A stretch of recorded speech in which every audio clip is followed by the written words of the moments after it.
Hello दोस्तों। आज हम बात करने वाले हैं सीबीएसई रिजल्ट क्राइटेरिया के बारे में जो 12th स्टैंडर्ड स्टूडेंट्स के लिए उसने हाल ही में जारी किए हैं। तो ये काफ़ी टाइम से कंफ्यूजन चल रहा था कि एग्जाम्स है वो होंगे या नहीं होंगे, क्योंकि 10th के तो गवर्नमेंट ने और सीबीएसई ने आगे कैंसिल कर दिए थे। लेकिन 12th के जो स्टूडेंट थे वो इसी पसोपेश में थे कि एग्जाम होंगे या क्या सिनेरियो रहेगा। तो ये क्लियर हो चुका है कि एग्जाम नहीं होंगे, लेकिन एक रिजल्ट का क्राइटेरिया डिफाइन कर दिया गया है। तो सुप्रीम कोर्ट में इसकी एक सुनवाई चल रही थी और उसी के अंदर सीबीएसई ने अपना रिजल्ट और इवेल्यूशन क्राइटेरिया सबमिट किया था।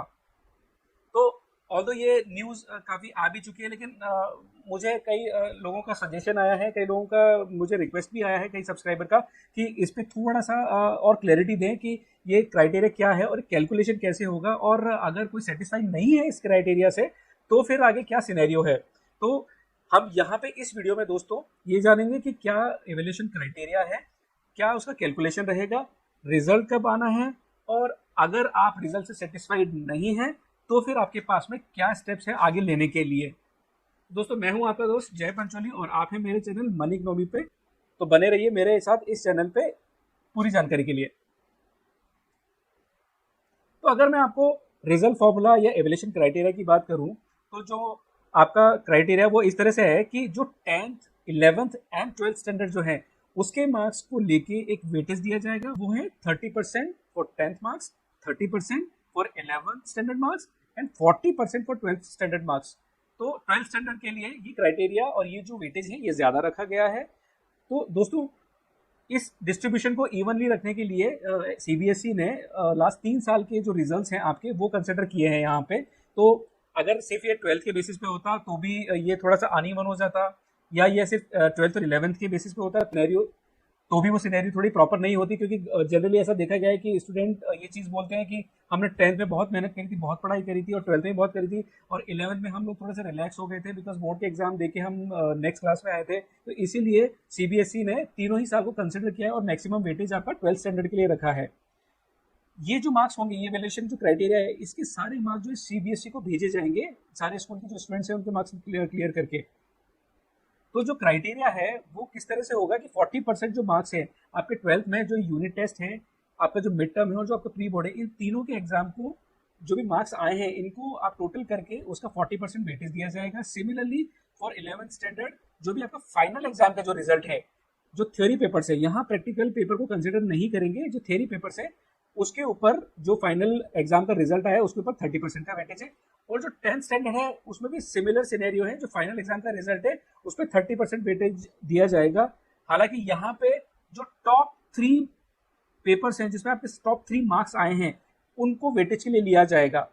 और एक और खास बात 12th स्टैंडर्ड के कैलकुलेशन के लिए कि यहाँ पे ये स्कूलों पे छोड़ दिया गया है, इसे ध्यान से सुनिएगा प्लीज।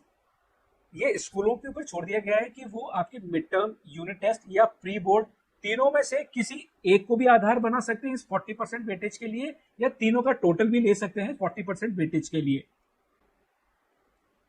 तो अब हम आगे कैलकुलेशन जान लेते हैं कि इसका कैलकुलेशन कैसे रहेगा। तो जो आपका कैलकुलेशन है वो वेटेज के हिसाब से इस तरह से रहेगा कि आपका जो टोटल जो पेपर होता है वो 100 मार्क्स का है, तो उसमें प्रैक्टिकल 20 होता है और आपका थ्योरी जो है वो 80 मार्क्स का होता है। तो अगर आपके मार्क्स इस वेटेज के बेसिस पे 12th स्टैंडर्ड में कैलकुलेट किए जाएं तो 40% के वेटेज के हिसाब से आपको मैक्सिमम मार्क्स 32 मिलेंगे, क्योंकि 12th स्टैंडर्ड में प्रैक्टिकल के मार्क्स भी ऐड हो रहे हैं, और आपको अगर मैक्सिमम प्रैक्टिकल मार्क्स 20 है तो आपको मैक्सिमम जो फाइनल कंसिडरेशन होगा मार्क्स का, जो मैक्सिमम मार्क्स मिलेंगे वो 52 मिलेंगे। सिमिलरली अगर 11th स्टैंडर्ड को देखें तो वहाँ पे जो वेटेज है 30% का, तो उस हिसाब को आपको 24 मार्क्स मिलेंगे मैक्सिमम। प्रैक्टिकल कंसिडरेशन नहीं है जैसे मैंने आपको पिछली शीट में भी बताया।